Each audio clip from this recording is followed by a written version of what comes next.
जादव जी का विचार बा? हम रौरा हाथ में आवे वाला नहीं खे।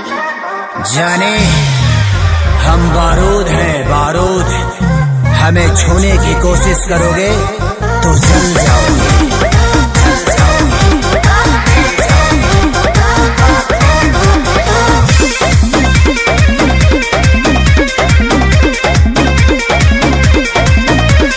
गुंडा कर दे बाबू तोहर चले नहीं, अच्छा मिली ना चीज़वा जौन तोहरा चाहे लेवे के पड़ी। अरे सीधे सीधे मनबू की, सीधे सीधे मनबू की गोली चलवैबू हो।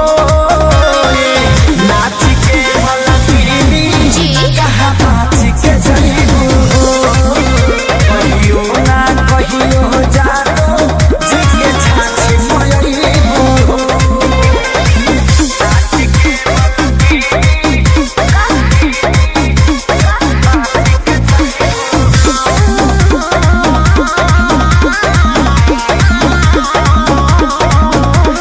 पक पक करो ना पिया कर, अच्छा। सब झहर जाई तो हर कर।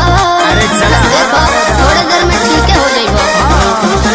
पक पक करो ना पिया कर, सब झहर जाई तो हर कर। जाने हल्का मिलना यही रान के, अच्छा आज रात भना चाहे तो है बांध के। अयो दादा ढेर मत फेंको। सुना हाथ हटा